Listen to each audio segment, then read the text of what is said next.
Hello friends, and welcome back to another virtual story time with Miss Liz and Seo Unali, which is hello friends in the Cherokee language.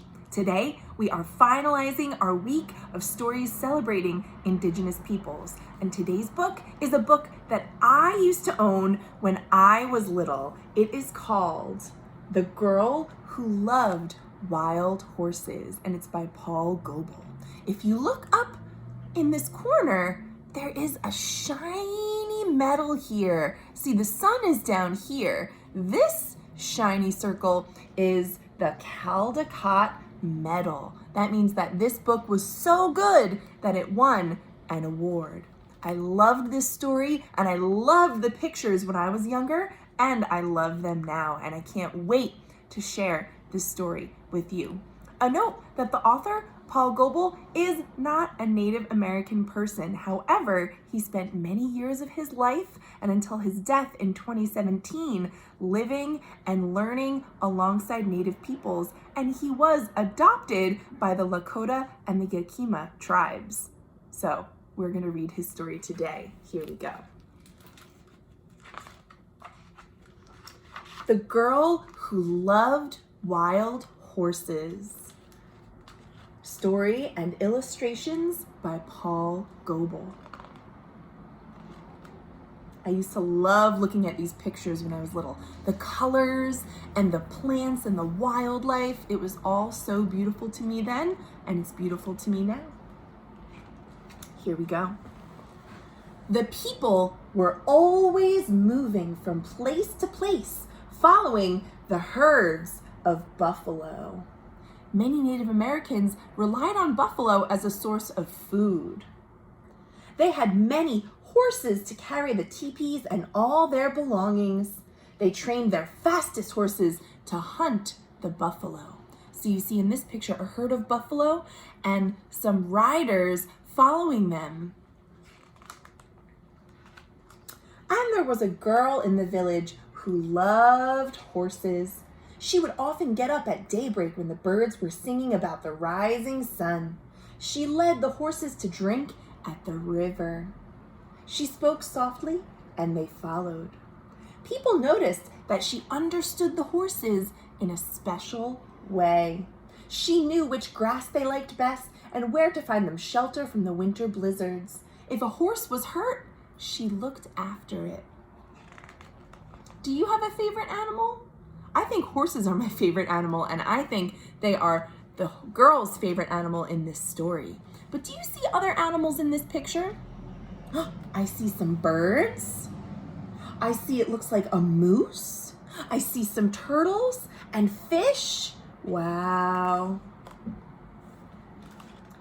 Every day, when the girl had helped her mother carry water and collect firewood, she would run off to be with the horses.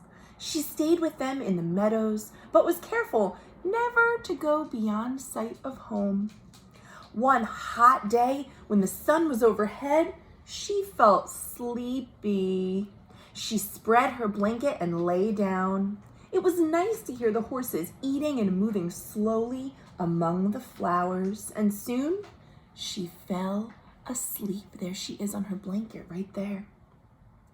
A faint rumble of distant thunder did not waken her. Do you see these dark clouds over here? I think it's a storm that's coming. Angry clouds began to roll across the sky with lightning flashing in the darkness beneath.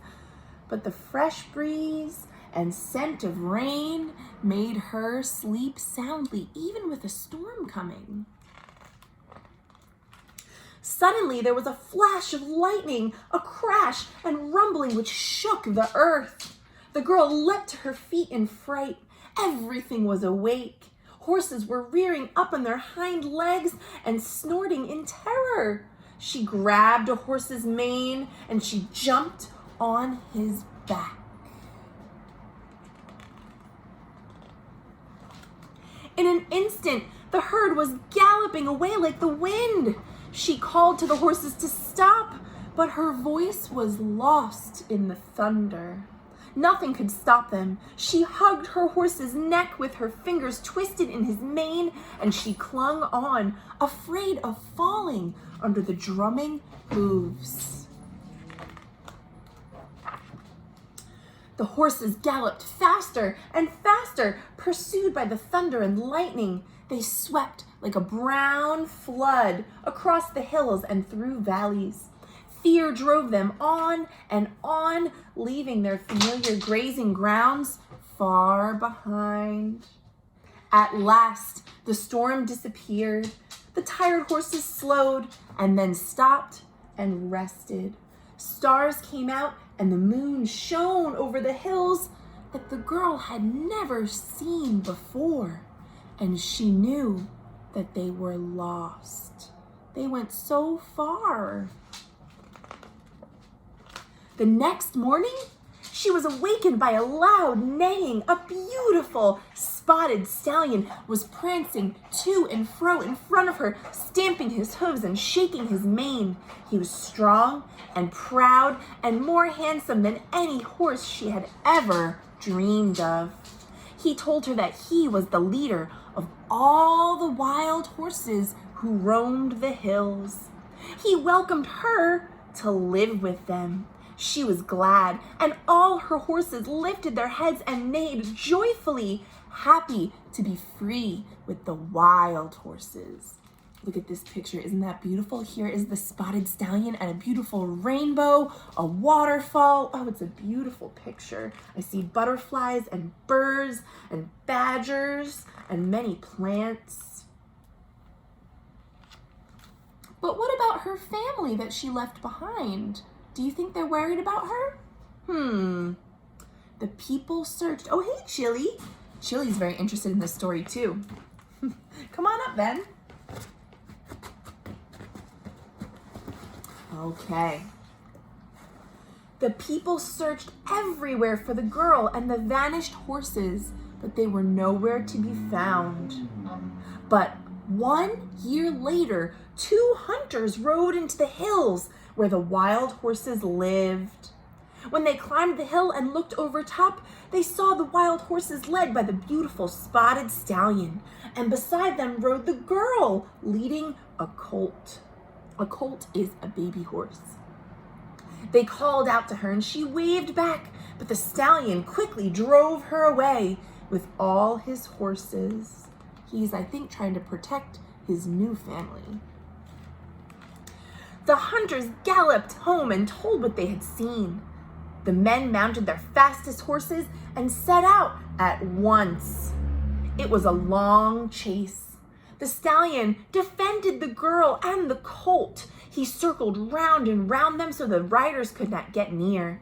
They tried to catch him with ropes, but he dodged them. He had no fear. His eyes shone like cold stars. He snorted and his hooves struck as fast as lightning.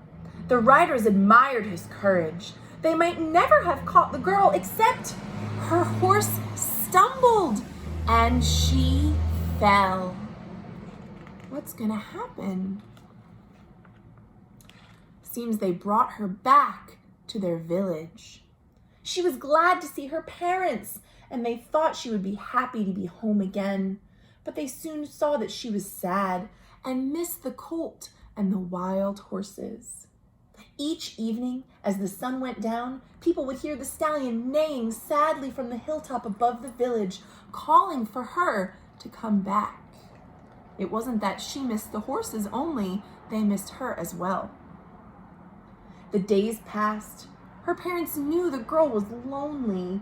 She became ill, and the doctors could do nothing to help her. They asked what would make her well again. "I love to run with the wild horses," she answered. "They are my relatives. If you let me go back to them, I shall be happy forevermore." Do you think they're going to give her her wish to go back with the horses?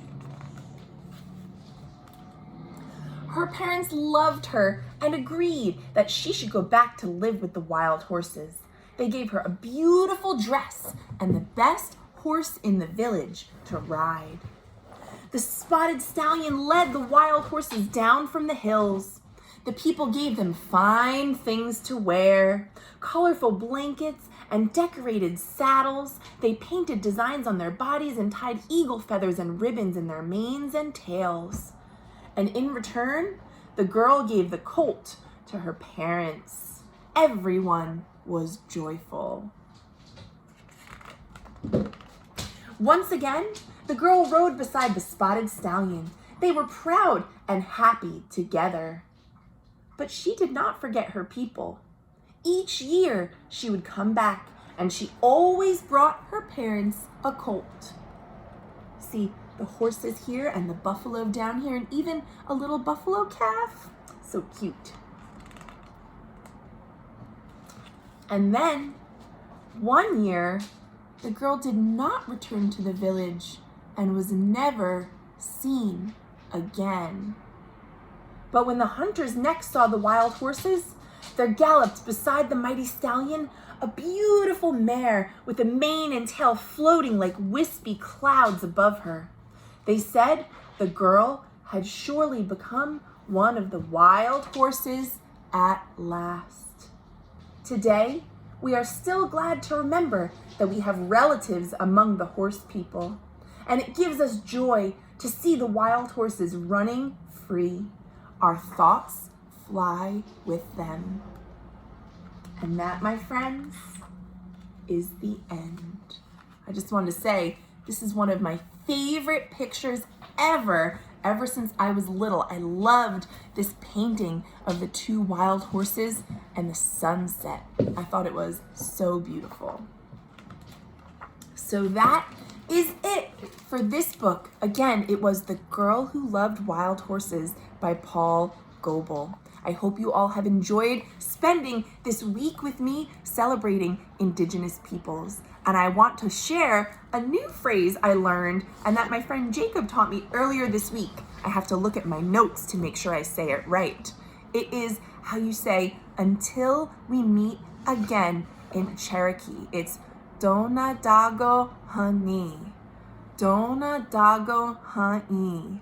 I even messed it up first, so let me try again. Dona Dago Ha'i. That is how you say, until we meet again in Cherokee. Thank you all for spending time with me on Virtual Storytime, and I will see you next week for more great books. Thanks for watching.